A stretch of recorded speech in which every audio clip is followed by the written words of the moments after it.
उत्तराखंड के उत्तरकाशी में 12 नवंबर यानी दिवाली के दिन हुए टनल हादसे को एक हफ्ते बीत चुके हैं, लेकिन 40 मजदूर अब भी टनल के अंदर फंसे हैं। मजदूरों को निकालने के लिए हर मुमकिन कोशिश हो रही है। एक के बाद एक डेडलाइन आ रही है, लेकिन मजदूर कब बाहर आएंगे इसका सही जवाब शायद किसी के पास नहीं है। मेरा नाम अभय कुमार सिंह हुआ। अबे भाई ये बताइए, आपके क्या कोई परिवार के सदस्य फंसे हुए हैं? हाँ, मेरा भांजा इसमें फंसा हुआ है। क्या नाम है आपके भांजे का? दीपक कुमार। कितने साल का है? 22-23 साल का है। अच्छा, कहाँ के रहने वाले हैं आप लोग? मुजफ्फरपुर जिला, बिहार। बिहार।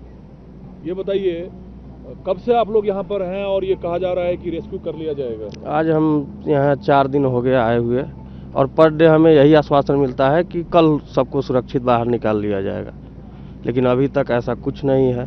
फिर कल देखे कि यहाँ होगा कि शाम तक निकल जाएगा, फिर 2 बजे से मशीन बंद हो गई। कल 2 बजे से मशीन बंद है? जी। आप लोग अपने भांजे से बात की है? हाँ, बात हुई थी।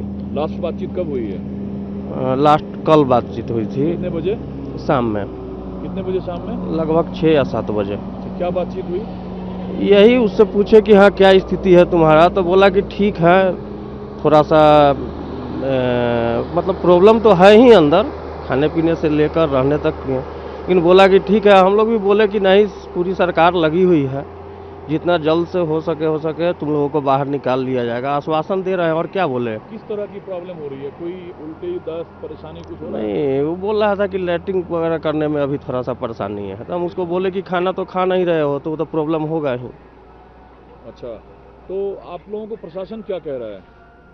प्रशासन तो यही बोल रहे हैं कि हाँ पर डे कि हाँ कल तक सबको सुरक्षित निकाल लिया जाएगा, और ये चीज़ हम जब 4 दिन आज हो गया आए हुए, 4 दिन से यही सुन रहे हैं, और आज ही 7वां दिन है इस ऑपरेशन का। और फिर कल यही बताया गया है कि फिर कहाँ इंदौर से कोई मशीन आ रहा है, अब वो फिर आज लगेगा। अब क्या होगा, अब तो आने के बाद ही देखेंगे। ये बताइए, जो आपका भांजा है वो शादीशुदा है? नहीं, शादीशुदा नहीं है। हमारा है। प्रॉब्लम सबसे ज़्यादा यही है कि घर से जो फ़ोन कॉल आ रहा है, हम क्या जवाब दें उन लोगों को, क्या बोले, यही कैसे लोग जी रहे हैं घर पे, वो तो हम ही लोग समझ रहे हैं। घर के बाकी सदस्य चिंतित बहुत ज़्यादा चिंतित है लोग। खाना पीना सब लोग 1 सप्ताह से छोड़े हुए हैं, यहाँ फोन लग नहीं रहा है, और यहाँ नेटवर्क का भी प्रॉब्लम है। अच्छा, ये बताइए, तो घर के लोगों को आप क्या आश्वासन दे पाते हैं? आश्वासन तो यही दे रहे हैं कि हाँ कल निकल जाएगा। यहाँ हमारी बात हुई है, हम उससे बातचीत कर रहे हैं, कुछ मतलब अब यही सब बता रहे हैं उन लोगों को, आश्वासन तो दे रहे हैं, लेकिन यहाँ तो हमको कुछ दिख नहीं रहा है। और घर के लोग खाना छोड़ चुके हैं? हाँ बिल्कुल, 1 सप्ताह से सब लोगों का स्थिति खराब है। सदस्य हैं ऐसे जो घर पे खाना पीना छोड़ दिया है? जैसे हमारी दीदी हो गई, हमारे जीजा हो गए, हमारी मम्मी वगैरह, सब लोग बहुत ही ज़्यादा परेशान है। आपका हौसला बुलंद है, आप अपनी स्थानीय भाषा में बातचीत कर हौसला तो दे रहे हैं अपने भांजे हाँ को? हाँ, वो तो दे रहे हैं, दे रहे हैं। निर्भय कुमार। निर्भय भाई, आपके कौन फंसे हैं टनल में? भांजा है। आपका ही भांजा, क्या नाम है? दीपक कुमार। उसका क्या उम्र है? वही 22-21। कहाँ के रहने वाले हैं? मुजफ्फरपुर। एक ही परिवार से हैं आप लोग? एक ही परिवार से। वही भांजा है? हाँ वही है। ये बताइए, आपने भी बातचीत की थी? हाँ, बातचीत हुई है, कल शाम को हुई थी। आपकी क्या बातचीत हुई? तो वही सब पाइप द्वारा बातचीत हुई, पूछे तो बोला कि हम ठीक हैं। हाँ, और आप लोग भी थोड़ा हौसला बनाए रखिए। बस आवाज आती है अंदर से जब हाँ, पूरा आवाज़ आती है, पूरा क्लियर नहीं आती है, लेकिन आवाज़ आ जाती है। तो आवाज से पहचान लेते हैं कि अपने भांजे से ही बात हाँ कर रहे हाँ हो? हाँ। अच्छा, अपनी पीड़ा क्या बताया अंदर से? अंदर तो सब चीज़ जा ही रहा है, लेकिन अंदर जब तक बाहर नहीं निकलता है थोड़ा बहुत परेशानी तो रहेगी ही अंदर। अच्छा, आप लोग हौसला तो नहीं हार रहे हैं? हौसला तो क्या, हम लोग भी हौसला बना के दे रहे हैं अगला को। तो आपके साथ का है, एक उम्र के ही लग रहे हो आप लोग? हाँ, भांजा है, एक उम्र का नहीं है, तो छोटा है वो।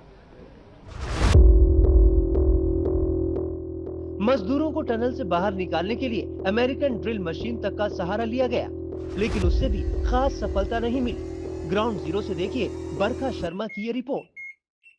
इंदौर से जो मशीन यहाँ पर मंगाई गई थी, auger machine, that has reached the spot. अभी फिलहाल इसके बाद शुरुआत की जाएगी यहाँ पर असेंबलिंग की इस मशीन को। ठीक है, ये सब किया जाएगा, लेकिन समस्या सबसे बड़ी यहाँ पर ये है कि क्या ये मशीन काम कर पाएगी। जो मशीन पहले यहाँ पर अमेरिकन ऑगर मशीन लगाई गई थी वो नहीं काम कर सकी। अंदर वहां पर धमाका हो जाता है, वहां पर क्रैक्स आ जाते हैं। तो जब वो मशीन काम नहीं कर पाई तो उसके बाद का प्लान आखिर क्या है।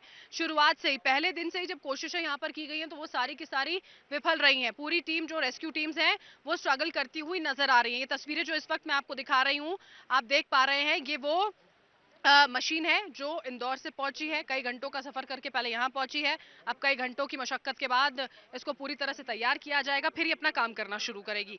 और जो कुछ कल हुआ है उसके बाद सबसे बड़ी समस्या इस बात को लेकर खड़ी हो रही है कि क्या वाकई में इसी मशीन के जरिए आगे के काम को बढ़ाया जा सकेगा, क्योंकि अगर ऐसा होता तो कल परसों से जो अमेरिकन ऑगर मशीन काम कर रही थी शायद वो सफल रहती। जब ये कहा जा रहा था कि 1 घंटे के अंदर 1 मीटर, माफ कीजिए 5 मीटर तक का जो मलबा है वो बाहर निकाल पाएगी, ऐसा हो पाता, लेकिन नहीं हुआ। 24 घंटों में 24 मीटर की ड्रिलिंग जो है वो की जाती है। उसकी जानकारी जब साझा की गई तो ये पता चलता है कि वो 24 मीटर भी नहीं, सीधा 22 मीटर है। उसके बाद से काम अब आप मान लीजिए 20 से 21 घंटे हो चुके हैं, काम जो है वो पूरी तरह से ठप है। ये जो टनल की आप तस्वीरें देख रहे हैं, यहाँ पर जो मजदूर काम कर रहे थे इतने दिनों से, 7 दिन आज हो चुके हैं, वहां पर कोई मजदूर नहीं है मौजूद। क्या मजदूर अब ये रिस्क लेने के लिए तैयार होंगे? क्योंकि अगर अंदर क्रैक्स हैं तो इस बात की संभावना है कि किसी तरह का हादसा अगर हो जाता है तो फिर उसका जिम्मेदार कौन होगा? इतने बड़े हादसे की जिम्मेदारी लेने वाला अभी कौन बैठा है? किस तरह के जवाब दिए जा रहे हैं हम सब ने देखा है। ये बात जो है कि अंदर क्रैक्स आए, धमाका हुआ, इसकी जानकारी तक जो है वो शाम तक नहीं दी गई थी। कल जब ब्रीफिंग होती है, जब ये सवाल किए जाते हैं तो ये बताया ही नहीं गया कि हाँ इस तरह की परिस्थिति जो है वो बनी हुई है, सिचुएशन चेंज हो गई है, गलती हुई है, ये तक अभी फिलहाल जो अधिकारी है वो मानने के लिए तैयार नहीं है। लेकिन इन गलतियों की बात करने के साथ साथ में सबसे महत्वपूर्ण ये हो जाता है कि कैसे और कब अब इन मजदूरों को बाहर निकाला जाएगा। अब जब बार बार प्लान सी की बात की जा रही थी तो वो प्लान सी आखिर है क्या? शुरुआत एक छोटी मशीन से हुई, वो फेल हो जाती है। अमेरिकन ऑगर मशीन जिसका इस्तेमाल किया गया वो काम नहीं कर पाई। अब एक और मशीन मंगाई गई है जो अभी फिलहाल अंदर काम करने की स्थिति में है या नहीं है यही स्पष्ट नहीं है। और ये बातें बताने के लिए कोई अधिकारी नहीं है, ये जवाब देने के लिए कोई यहाँ पर मौजूद नहीं है। कल जो एसडीआरएफ की टीम यहाँ मॉक ड्रिल करने के लिए मौजूद थी, जब कहीं ना कहीं ये उम्मीद हमें दी जा रही थी, उनके परिजनों को दी जा रही थी कि ये रेस्क्यू ऑपरेशन बहुत जल्दी जो है वो खत्म हो जाएगा, आप आश्वस्त रहिए, लेकिन ऐसा नहीं हुआ है, ऐसा बिल्कुल नहीं हुआ है। और अलग अलग खबरें देखिए इसी बीच में आ रही हैं। जो फूड पाइप जिससे खाना पहुंचाया जा रहा था, ये कहा गया कि उसको भी थोड़ा बहुत डैमेज हुआ है। अगर वो डैमेज हुआ है तो आप समझिए 20 घंटे से भी ज्यादा का वक्त जब उन मजदूरों तक खाना तक नहीं पहुंचा है, तो आप समझिए 40 लोग जो वहां पर फंसे हुए हैं उनकी स्थिति आखिर क्या होगी। मानसिक तौर पर वो पहले से ही देखिए जहां फंसे हुए हैं उससे परेशान है। शारीरिक तौर पर उनको स्वस्थ रखने के लिए खाना जरूर पहुंचाया जा रहा था, लेकिन अब इस पूरे हादसे के बाद जब यहां पर मलबा गिरा है तो स्थिति अब फिर से खराब हो गई। आशीष, अब ये टाइमलाइन की जब हम बात कर रहे थे, पहले ही टाइमलाइन नहीं दी जा रही थी, 7 दिन वैसे ही बीत चुके हैं। अब आप समझिए कि न जाने अब और कितना वक्त लग सकता है। आशीष, अब पूरा देश यही दुआएं कर रहा है कि टनल में फंसे 40 मजदूर सही सलामत जल्द से जल्द बाहर आ जाएं। टाइम्स नाउ भारत डिजिटल की रिपोर्ट।